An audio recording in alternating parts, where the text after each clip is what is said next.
शहर के रास्ते के हाईवे से लगा एक गांव था।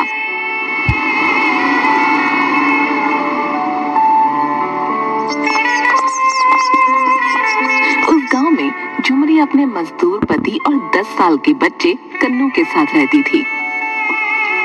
झुमरी अपनी शादीशुदा जिंदगी से बहुत परेशान थी।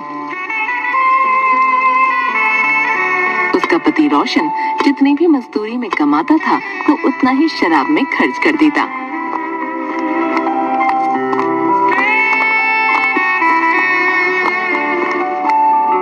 एक दिन दोपहर को झुमरी अपनी रसोई में खाना बनाने के लिए कुछ सामान देख रही थी। इस डिब्बे में कुछ नहीं है, अब तो दाल चावल भी नहीं बचा, आज मैं खाने में क्या बनाऊंगी। तभी कन्नू स्कूल से घर लौट आया और अपनी माँ को देखते ही बोला, माँ बड़ी जोर से भूख लगी है, खाने को कुछ दो ना। बेटा मैं अभी कुछ बनाती हूँ, तब तक जाकर हाथ मुंह धोकर आ जा। कन्नू के जाने के बाद झुमरी सर पकड़कर बैठ गई। हे भगवान अब क्या करूँ, मेरा तो भूखे पेट गुजारा हो जाएगा, लेकिन कन्नू को भूखे पेट कैसे रहने दूँ। तभी झुमरी ने कुछ सोचकर रात के बचे चावल को बचे हुए मसालों के साथ फ्राई कर दिया और कन्नू के आने पर उसे परोस दिया। ऐसे कब तक चलेगा, मुझे इनसे किराना लाने के लिए बोलना ही पड़ेगा।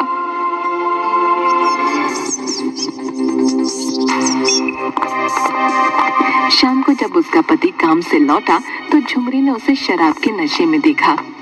आज फिर आप शराब पीकर आए हैं, सारा पैसा आप शराब में बर्बाद कर देते हैं।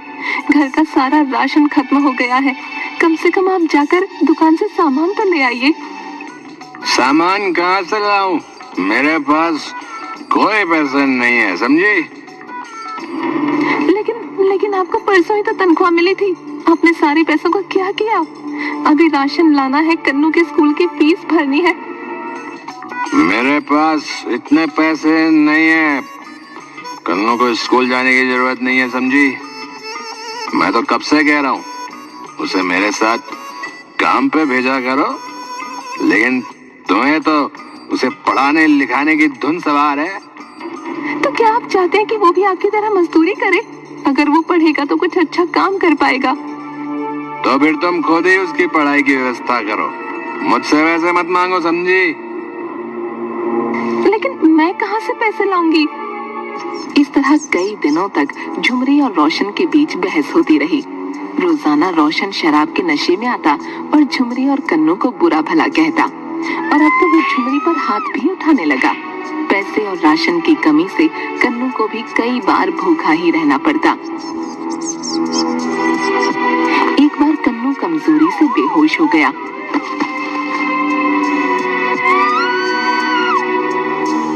उस दिन तंग आकर झुमरी ने घर छोड़ने का फैसला कर लिया और कन्नू के साथ अपनी बहन के घर जाकर कोई मदद लेने की सोची। अपनी बहन रमा के घर पहुंचकर झुमरी ने अपनी आप बीती बताई। मेरी मदद कर दो बहन, मैं कोई भी काम कर लूंगी, बस कन्नू के स्कूल की फीस और 2 वक्त की रोटी, इतना ही चाहिए। झुमरी तूने उस शराबी का साथ छोड़कर अच्छा किया, तो फिक्र मत कर, तेरे जीजा जी का रेस्टोरेंट है, वो तुम्हें कोई ना कोई काम दे ही देंगे। हाँ झुमरी, तुम कुछ वक्त के लिए यही रह सकती हो, मैं तुम्हें रेस्टोरेंट में काम दे दूंगा और उस काम की पगार भी दूंगा, ठीक है? मैं यहाँ रहकर आप पर बोझ नहीं बनना चाहती, अगर रेस्टोरेंट में कोई कमरा हो तो मुझे वहीं रहने की इजाजत दीजिए, बदले में मैं रात में सफाई भी कर दूंगी और वहाँ पहरा भी रहेगा। राहुल झुमरी की बात मान लेता है और दोनों को रेस्टोरेंट के कमरे में रहने की इजाजत दे देता है। झुमरी वहाँ काम करने लगती है। एक दिन रेस्टोरेंट का रसोइया बहुत बीमार पड़ गया और उसकी जगह राहुल को तुरंत कोई दूसरा रसोइया नहीं मिल रहा था। तब झुमरी राहुल को परेशान देखकर बोली, जीजा जी अगर आपको परेशानी ना हो तो आज का खाना मैं तैयार कर देती हूँ। राहुल के पास कोई चारा नहीं था और कस्टमर्स के आने का वक्त हो चला था, इसलिए उसने झुमरी को उस दिन का खाना तैयार करने को कहा। रेस्टोरेंट में एक 4 कस्टमर आकर टेबल पर बैठे। राहुल उनका ऑर्डर लेने गया। भैया 1 प्लेट कढ़ाई पनीर, 15 रोटियां, तड़के वाली दाल और बाद में फिर 1 प्लेट चावल ले आना, ठीक है? राहुल ऑर्डर लेकर झुमरी को खाना तैयार करने को बोलता है। थोड़ी ही देर में वेटर उन लोगों के सामने खाना लगाता है। खाने का पहला निवाला चखते ही उस आदमी ने कहा, अरे वाह राहुल भाई, आज आपके खाने की बात ही अलग है। वाह, क्या लजीज स्वाद है भैया, वाह। आहा, हाँ भैया, पनीर की सब्जी तो बहुत ही लाजवाब है भैया, वाह। आहा हा हा। राहुल ये सुनकर बहुत खुश था।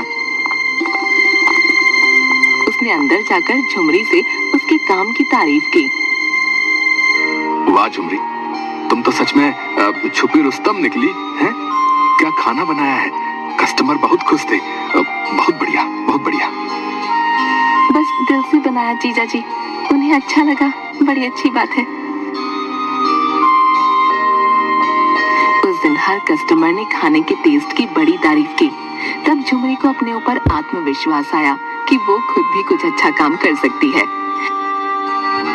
रात में राहुल ने खुश होकर झुमरी को बोनस भी दिया।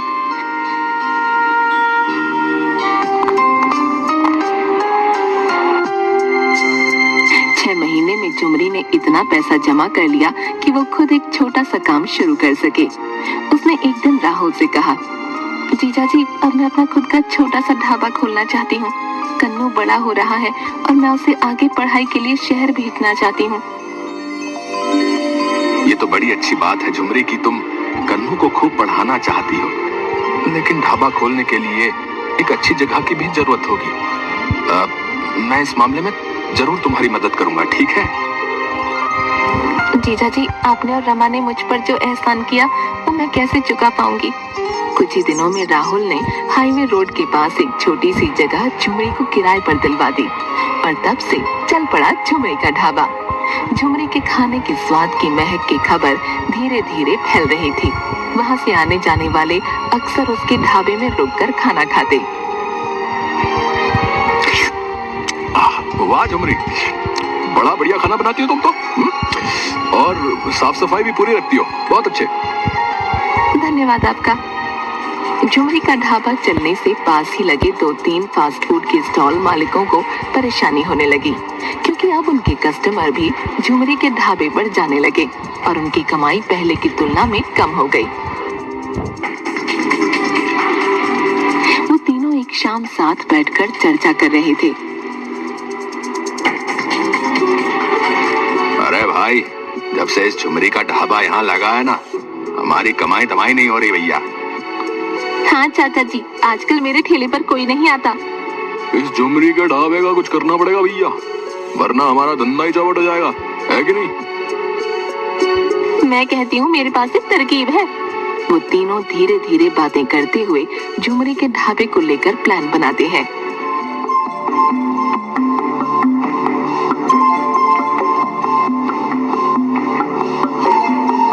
अगले दिन झुमरी सुबह से सफाई करके खाना बनाने की सारी तैयारी करके रखती है। जब वो काम से बाहर निकली तो वो फूड स्टॉल वाली औरत चुपके से कुछ मरे हुए चूहे ले जाकर दाल की कढ़ाई में डाल आई।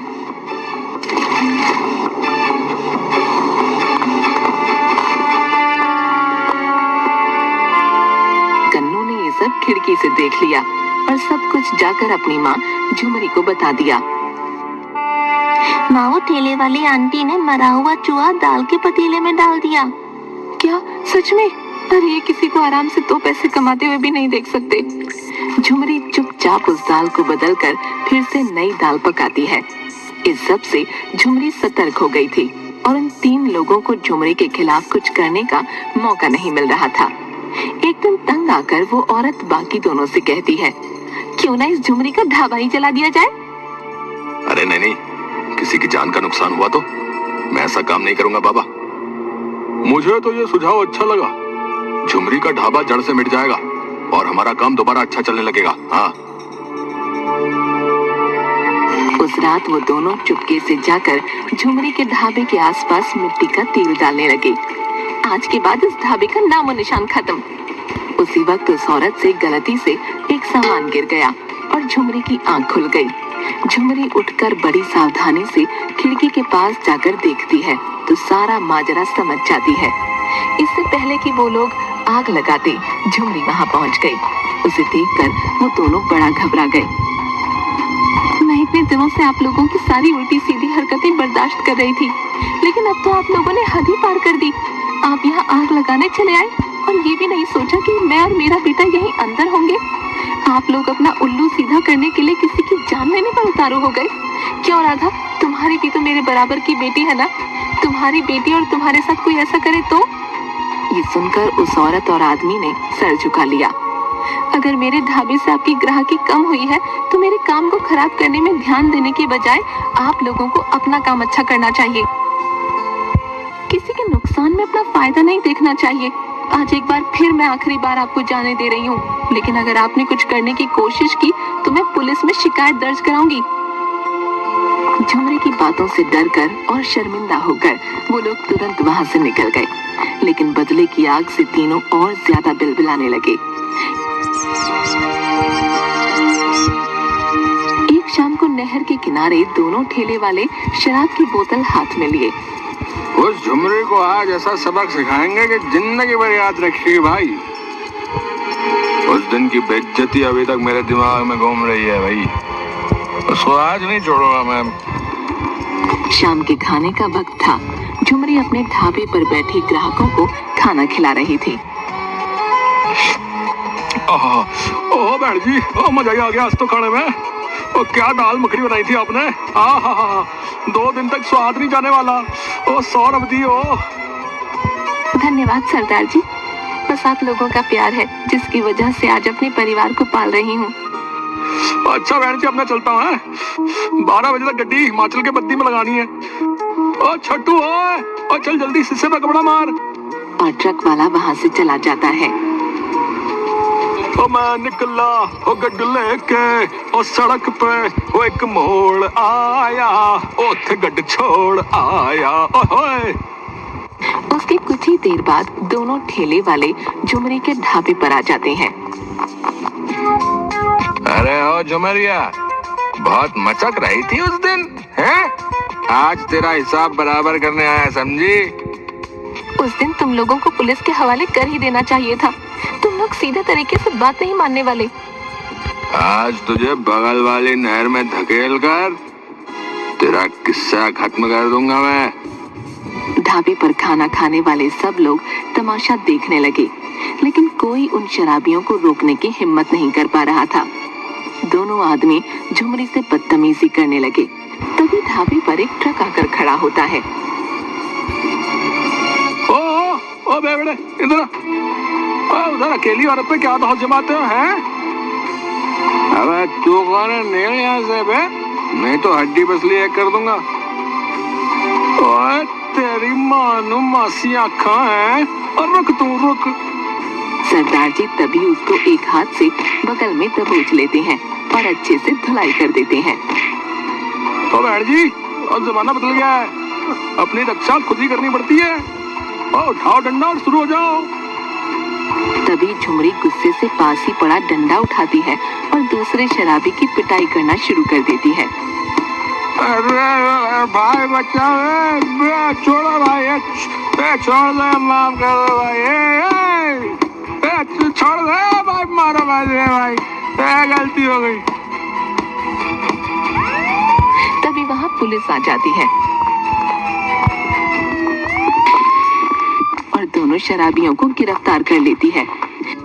आओ जी, ओ इंस्पेक्टर साहब, और ले जाओ इन्हें और बाकी की खातिरदारी थाने में करो इनकी।